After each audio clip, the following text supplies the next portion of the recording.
दोस्तों, मन को शांत और स्थिर करने के लिए भगवान कृष्ण ने बताए हैं यह 2 उपाय। तो आइए जानते हैं वह 2 उपाय कौन से हैं।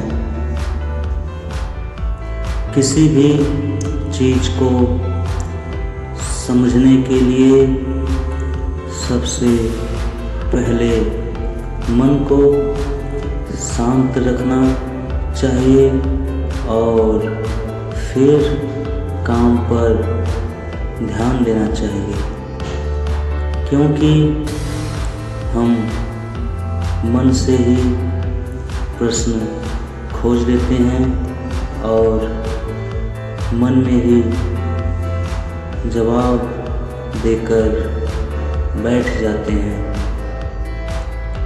भगवान श्री कृष्ण ने मन को शांत रखने के लिए 2 चीज़ें बताई हैं। भागवत गीता में भगवान श्री कृष्ण कहते हैं, मन का बेचैन होना उसका स्वभाव है। हमारे मन को लगता है कि अगर वह अलग अलग बातों के बारे में सोचता रहेगा तो हमें आने वाली हर मुश्किल और मुसीबत से बचा लेगा। दोस्तों, पर ऐसा होता नहीं है।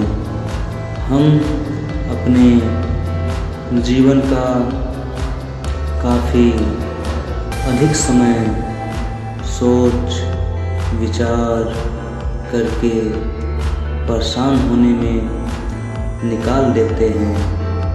भगवान श्री कृष्ण कहते हैं कि मन का यह स्वभाव बदलना मुश्किल ज़रूर है, पर असंभव भी नहीं। अच्छा, अब आप भी एक बात बताइए, क्या आप कौवे को कह सकते हैं कि वो काँव काँव की आवाज़ ना करे? या फिर क्या आप किसी मेढक को कह सकते हैं कि वह पानी में देखते ही ऊंची छलांग ना मारे?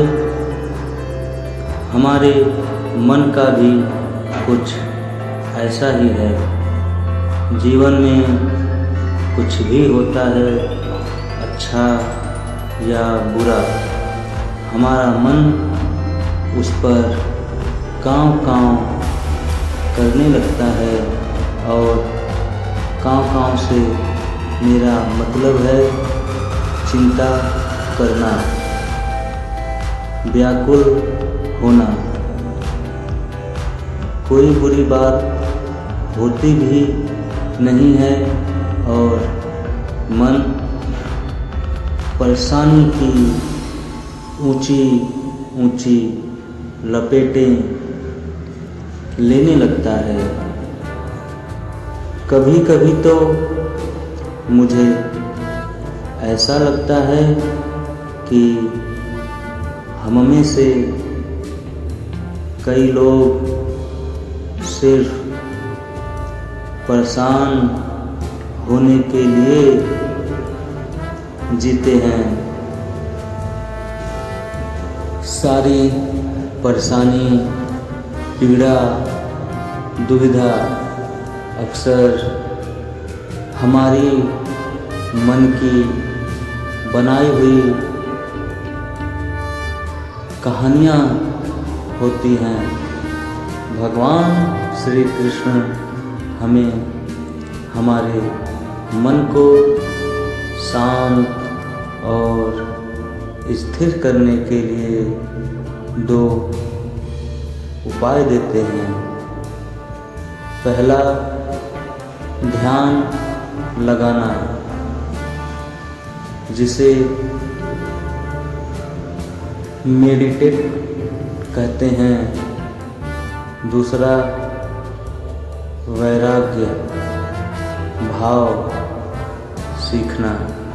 अब ध्यान या मेडिटेशन शब्द सुनते ही आप में से कई लोग कहेंगे कि आप आँख बंद करें, सांसें अंदर बाहर नहीं ले सकते।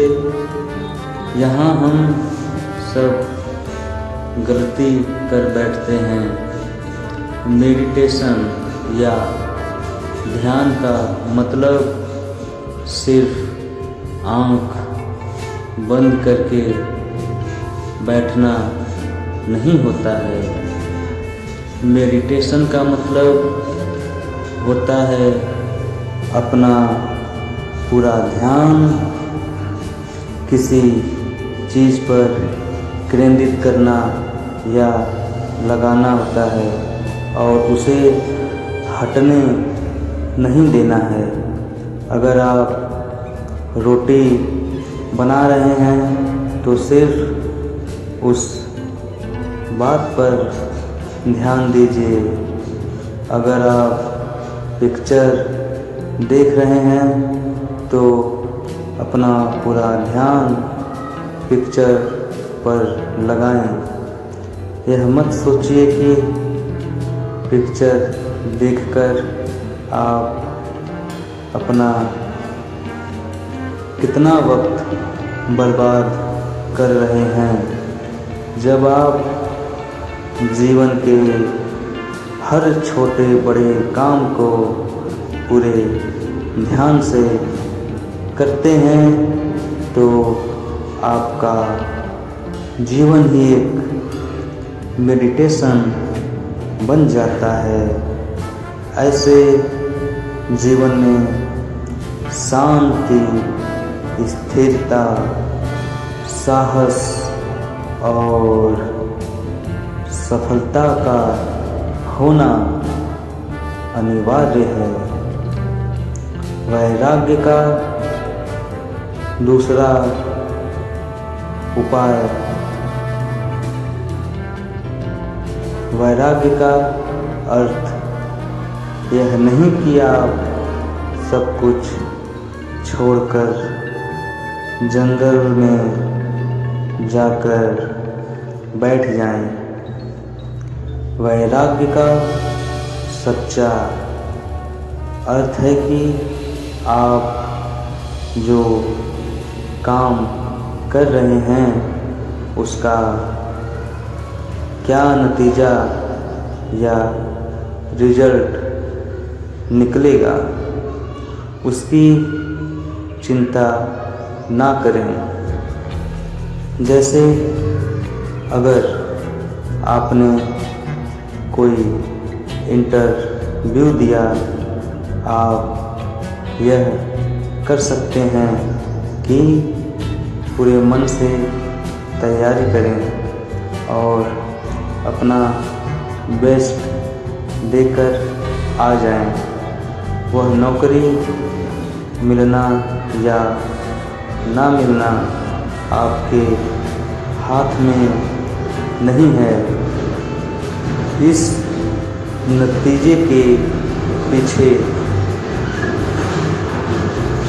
अलग अलग चीज़ें हैं जो आपके बिल्कुल कंट्रोल में नहीं होती हैं। तो जिस चीज़ के लिए या जिस चीज़ के बारे में आप कुछ कर नहीं सकते उसके बारे में चिंता भी ना करें। यही वैराग्य का सच्चा मतलब होता है और यही है भगवान श्री कृष्ण का दूसरा उपाय मन को चिंता की लपेटों से बचाने का। दोस्तों, याद रखिए, आप पूरे के पूरे इंसान हैं। समझदारी, संयम और कुशलता से भरे इंसान हैं। आपका मन जब भी कौवे की तरह अलग अलग बातों पर आपको परेशान करने लगे, तब अपने मन को भी प्यार से समझाइए और शांत कर लीजिए। बस अपने ऊपर विश्वास रखिए कि आप कभी भी अपना बुरा नहीं होने देंगे।